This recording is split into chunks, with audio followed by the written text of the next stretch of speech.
Hi, Mr. Banker. How are you? Hello, I'm doing quite well. How are you? I'm wonderful. Thank you for taking this call today on August 21st, which will be displayed tomorrow, Monday, the 22nd. Okay, so it's going to be displayed in a group called Open EDU 101 Chat, where I give information about how I'm planning on doing my exchange with everybody. So I brought this platform to life because I want to be safe and I want to share my exchange plans with everybody because I think it's important that we're safe. So I don't know what I did with my exchange plan. Let me grab it real quick. For some reason, I thought it was right here. What did I do with it? Here it is. Okay. So, as you know, I am going to be eventually exchanging into the bank the Iraqi dinar once it reinstitutes. Here it is. And so I have prepared by coming into the bank, asking bank questions, and putting together some kind of structure on what my plans are. And so that's what I'm going to share with you in just 1 second. Okay, so this is what I'm going to be doing. As soon as I see it have a positive value, is that okay if I share my exchange plan with you? Absolutely. Okay, so once I see the positive number go on to the 4x and it's a positive value of anything over 1 cent, okay, regardless what the dollar value is or whatever, I'm just looking for a positive value. And that's with it going from a B list currency, which is a currency that shows no value or the banks are not trading, to the A list currencies, which is like the dollar, the euro, basically an international competing currency. Okay, so when I use that terminology, that's kind of the terminology that I use. Is that the terminology that you guys use in the bank? Typically, those conversations are had on a level where you are speaking with investment bankers. So, as far as day to day conversation, we typically will not use that, but we will merge that conversation over to the appropriate person who can. And when you say that, so like I will get like a personal banking assistant or a relationship manager, is that correct? Yes, assuming that they have their licensure, which Okay. would be their Series 7 and Series 63. Awesome. That's awesome to learn about. Okay, so basically, when I go to do my international currency exchange, I have to do it with a licensed banker that is going to be above the bank manager at your local retail bank down the street. Am I understanding that correctly? You are understanding that correctly. And the reason why that is obviously when you're getting into currencies, when you're getting into investment portfolios and things of that nature, those are very highly regulated. So the government wants to ensure that those that are instructing those transactions and having those conversations have the appropriate licensure to be able to do so. It's an ever changing landscape of checks and balances that they will use. So they want to make sure that they have their licensed bankers do that. There's also with those same bankers that we're referring to, there is continuing education. They're reapplying in some sense for that licensure on a regular basis. I don't know that exact time frame, but it's definitely an ongoing kind of a liquid process. Awesome. Thank you for this information. Okay, so when I come into the bank to do this particular exchange, that's what I would call it, right? Correct. Okay, so, and I would make an appointment with that banker then. Is that what you're saying? Correct. Yes. Okay, so once I come into my local bank and they bridge me with my licensed banker that can handle this exchange, I'm going to start the process from there. Okay. Yes. Mhm. So I'm going to be bringing in with me my government license with my star on it. I'm going to bring in two forms of my address, like a utility bill or something that can verify my address. Of course, I'm going to bring in my currency. I'm going to bring in two blue ink pens so that way when I'm signing in blue ink, and any copies that are made, I take the original with me, and I don't mistaken the black for the original. And I may bring in my computer. Would I be allowed to bring my computer? Absolutely. From what you're describing right now, you're extremely prepared for any direction this conversation is going to take. So, obviously, from the banker standpoint, whenever you're talking about personal information and whatnot, whichever banker that you're dealing with at whichever bank, they have procedures in place and they have standards to which they will identify a person. So, you bringing that up and bringing that to your appointment definitely sets the stage a for a confirmed conversation where your banker obviously is going to know who you are. I personally have no reservations about a customer bringing in a laptop if that helps them. That may be different in other capacities at other banks. But for me personally, I've never had any reluctancy about anybody bringing in their laptop or their iPad or tablet, whatever they use. Okay, and if there's banking software that I need moving forward, depending on the amount of my exchange, will the bank prepare me with the appropriate software? The bank does have, they do have we do have software that we can incorporate to any online relationship that's out there. However, those are softwares that are more designed for corporations, for businesses, for business banking, for those complex scenarios. And you can customize those to really be however you want. Those are usually subscription based services that you can ask your banker for. And like I said, typically those are used by bookkeepers and whatnot that run businesses. But on the personal level, I presume you could use that if that would, depending on the complexity of your banking. And then the bank would roll out a platform. Different banks use different platforms that are all over the country. For example, there are software companies that many banks will share. So, and they will just roll that software out so that so that different, even though they're different banks with different brands and whatnot, some of those banks will be using the same software, and it's their line of business that they will be obviously kind of going towards, if that makes sense. And if I was making a deal with my per se PBA or relationship manager, and they were going to offer me anything that was free, should I have them sign an affidavit of what they were giving me to make sure that it's not something that I endure charges with later on? I would refer, when it comes to that, I would just say typically that would not be common practice. In other words, any banking conversation that you're having with any banker, just as if you're going into, any doctor to have a conversation about any medical issue, there's certain standards of which you will kind of conduct that business. And for me as the banker, the bank has already, in some ways, for the forms where we need to give, when an account's open for different types of transactions and whatnot. We do have signature lines and pre-printed documents that will incorporate the name of the business or that customer on there, and it'll kind of have all that language around it. If Okay. I were presented with some sort of affidavit from a customer, I would definitely have to consult with somebody internally at the bank before signing that, because not only am I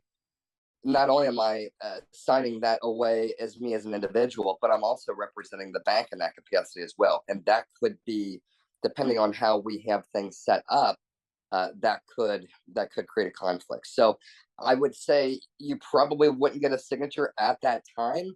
That does not mean it cannot be done, but it would definitely have to have a second, and maybe even depending on the complexity and what type of transaction is, maybe even a third set of eyes look at that as well before any signature is done. Perfect. Okay, so moving forward with my exchange, I wouldn't volunteer any other information about any other currency except for the currencies that I've done my diligence to make sure before entering the bank that they have a positive value. I would open up an account with each currency separately. Like I wouldn't put two different countries in the same account. I would collect all my documents that I sign in blue ink to take with me, and I will place those in my 3-ring binder, which is a safekeeping at home. And I will ask my banker to call me when the rate is higher than the rate that I exchanged at on the day of my first currency, for in case the Iraqi dinar was to go to, like, they became international and then the currency went to a float. So like a couple days later, maybe I found out that it was $1.25 and not 50 cents or 1 penny or whatever.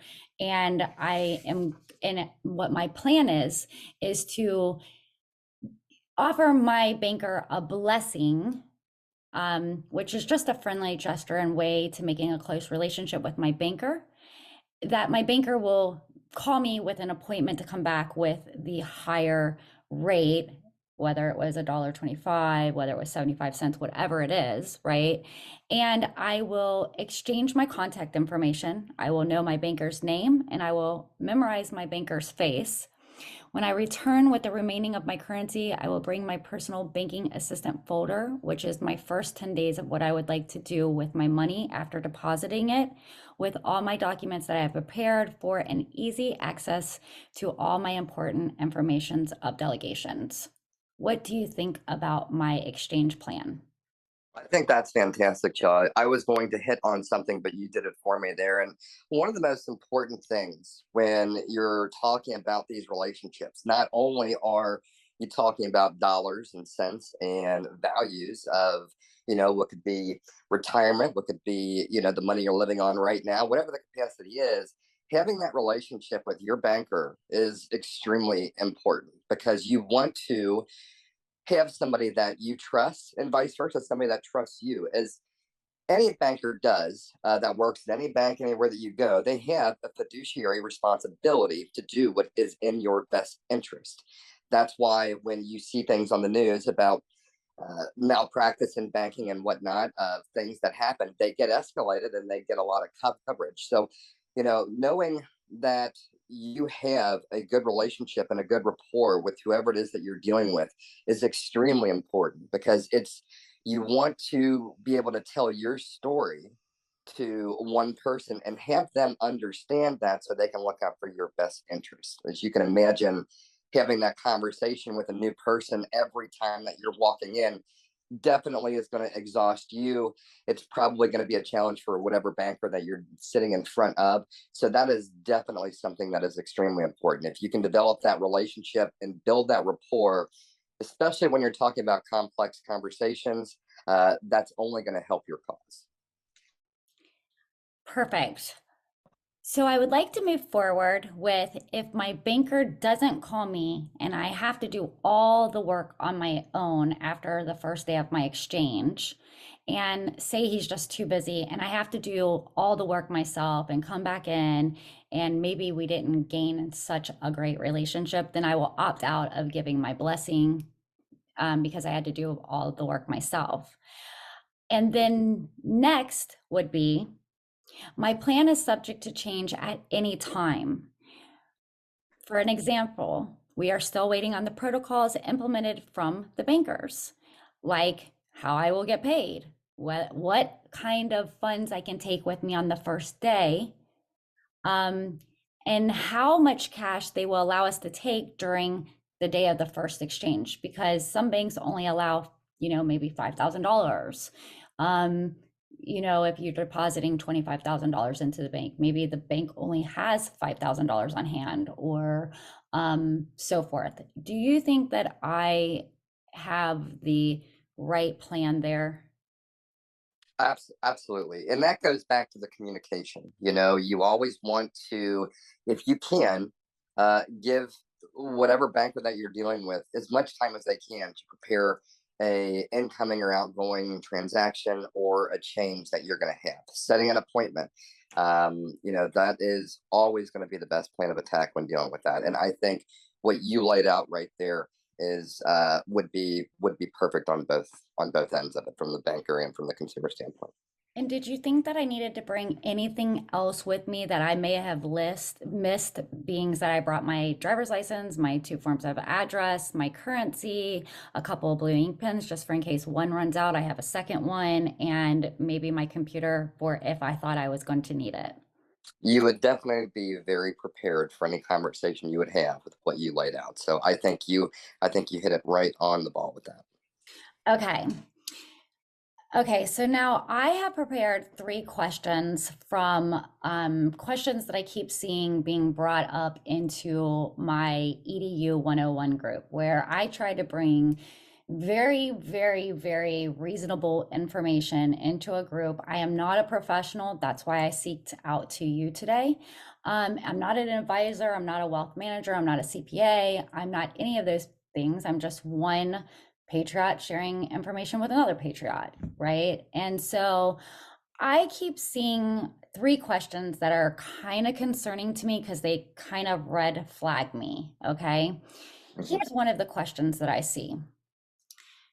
And I'm going to ask you if you can help me with this. Can you explain to me a redemption versus an exchange, and where would each one of these take place, if there would even be such of a play of something called that exchange? And I'm not necessarily, I think I believe in a redemption. When I think of a redemption, I think of like a coupon. You redeem a coupon at like Kroger's, but you don't redeem a $25,000 currency or a $100 bill at a um for instance, I wouldn't go to you. Does that make sense what I'm trying to say? So I believe I'm going to an exchange and not a redemption. It absolutely does make sense. And I would just say, from the way that I'm understanding your question, and I won't go into a lot of detail, but what I will say is the redemption, what that's going to be is, let's just say, for example, again, speaking in terms that a lot of people will understand, and that's going to be market driven uh, stocks and whatnot. So let's just say we have a stock, and then you buy that stock on such and such date. You have that stock for whatever amount of time that you feel that there is value there for you. And then when you would go to want to cash that out, essentially, I would call that a redemption. You are redeeming at that point the value of that. So you're almost like closing that transaction off, if that makes sense. And the exchange, that is more or less, from my understanding of the way that you're asking that question, the exchange is going to simply be the transaction in and of itself, where that value is translated from one currency to another currency. An exchange, for example, some of the things that we see in the United States quite a bit, more than you probably think, is we'll have customers that will bring in checks that are Canadian checks. Now, obviously, the values are different. Okay. So there's an exchange that goes in there. So no matter what the number on that check is, that does not mean that that is the exact amount that would be deposited for that transaction, because there is an exchange, and that is a fluid, liquid item. I mean, that's different not only from day to day. I mean, that can change really at any time during any particular day. Um, we constantly get updates, and we constantly see those things online.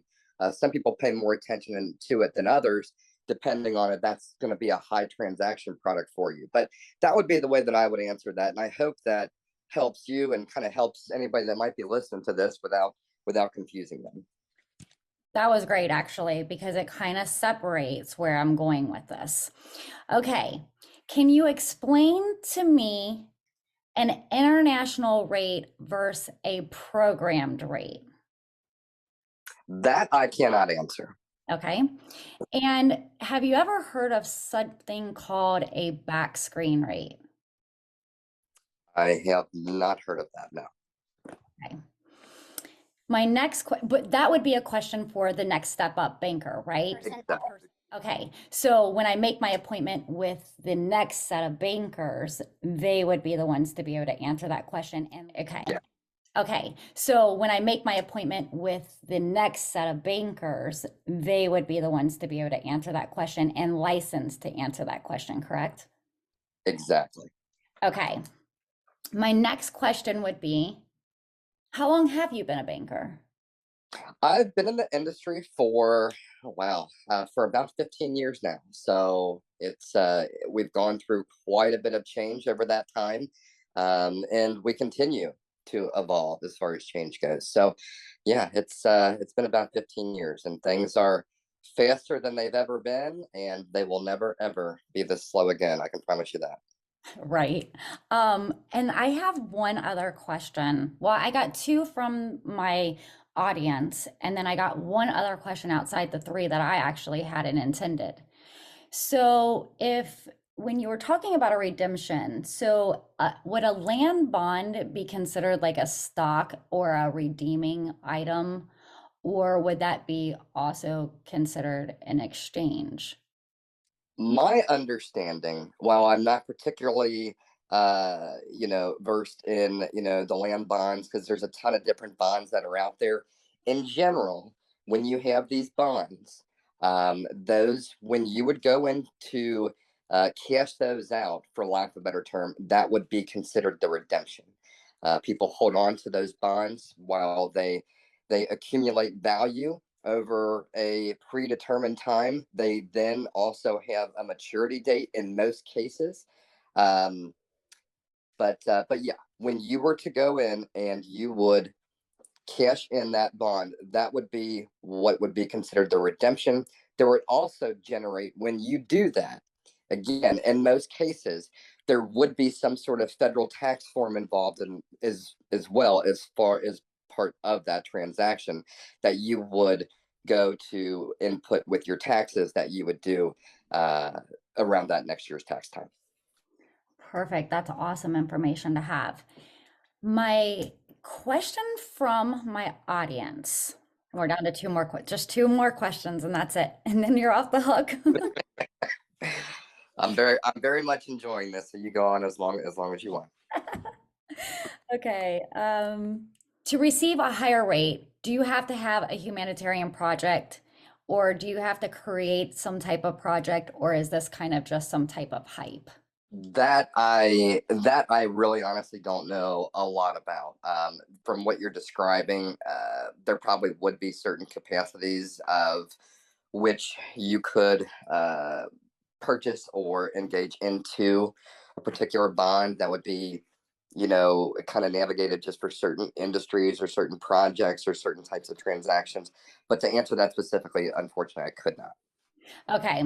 Would it make more sense that if a person was depositing some type of bond into the bank and they were receiving some type of dollar amount behind it, it would be based on a length of time that they left it in the bank if they were to receive a higher rate? Typically, that would be the case, but again, it would vary from one particular type to another. But yes, typically they are time oriented as far as their redemptions and as far as maximizing the value. Just as if you were to get into any particular bond, it would have a maturity date and time frame where it would maximize its value. And if you were to take that out prematurely, you could obviously get some sort of penalty or something like that. And again, those are in very general terms, but yes, that would be typically how that would look. Okay, perfect. And then the last question, and this might be out of your range, I'm not sure. So the question is, Dear Mr. Banker, I see on currency conversion websites, xe.com, that the current exchange rate for 100 trillion Zimbabwe dollar is approximately E228 billion pounds. How much commission would you be taking from that? Meaning, how much would the bank take from that? Is there like a general set price? And thank you. Well, typically, to go back kind of a little bit here, when we were talking about having that relationship, right? Having that conversation, uh, knowing your banker, and then from the banker standpoint, knowing your knowing your customer. So with all that in mind, you typically the relationship that you're going to have with any sort of investment banker, or anybody else in that capacity, you're going to have terms of which that you're constantly kind of adhering to, of which would in turn dictate how much that particular banker's commission is. Typically, it is going to be the uh, the the bank's fee, if you will. Okay, and those are usually preset before you enter into that relationship. So that's kind of a fancy, long, about winded way of saying that, these are, if you have a good banker and you have a really good relationship with that banker, these are things that you already know going into it, because every situation is different. And that's one thing to understand here too, from a consumer standpoint, is that when you get into the level of, of investment banking, and that's a very broad term, you will have, let's just use the most obvious examples. Let's just use maybe like a Charles Schwab or a Fidelity. Okay, they both of those entities can buy the exact same product, the exact same bonds, the exact same stocks, the exact same investment portfolios. They can all buy those same exact products. So when you're going to one firm over another, you're doing that because of the relationship that you have with your banker. Because the only thing that's going to be different from one of those firms to the other is going to be that personal engagement that you have with that banker. And sometimes that's fee related, but the commission is something that I every banker hates that word, but I would just say that you having a relationship with your banker, even I know that I would pay more commission if I was very comfortable with the advice that I was being given. Because even though maybe I'm paying a higher commission for one banker versus the other, if that banker is going to make you more money, that means more money for you as well. So those are all good things to bring up with your banker when you're having those initial conversations. And before I close this meeting out, I want to thank you so very, very much for taking your time today with us. I really appreciate you, Mr. Banker. And do you have any other advice that you would give my audience? Not any particular individual advice, but what I would just say, for one, thank you for having me on. This truly has been a very great conversation. I've really enjoyed it. And I would just say, for anybody listening, one of the reoccurring themes of this conversation is have a relationship with your banker. They're reaching out to you and you're reaching out to them usually when you have needs and whatnot. But make sure you have a dialogue with them, because any good banker shouldn't make you feel like they're trying to push a product onto you, but rather they're trying to just show the advantages of enhancements that we offer. And by we, again, that's a very broad term, but have those conversations with your banker. Have an open dialogue with them.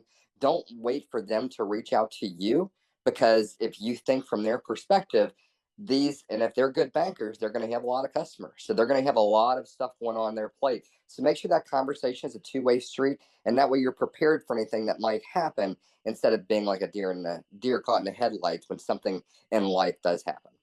So, that you brought that up, how long do you think that appointments like this generally last? Well, um, I would say, you some appointments, you kind of speed through. It really depends on the complexity of what you have going on. Your more complex circumstance is going to just it's going to dictate that that needs more attention. So, but in general, I would always set aside for any particular meeting a good 45 minutes to an hour. A lot of times you can have a good dialogue within that time, especially if you're both prepared for the meeting. Perfect. Well, again, I want to thank you for your time today. You've been awesome. And I do have plans on some of my next calls around the corner to bring in the next level up banker onto my platform, because I think it's interesting to hear your standpoint and to also hear theirs. So that way people can get a little bit better idea of what to expect once they go into their exchange, because I really believe that being prepared is going to help their process tremendously. Absolutely. Thank you so much again. Thank you to everybody listening. I hope everybody has a phenomenal day and continued success. Thank you.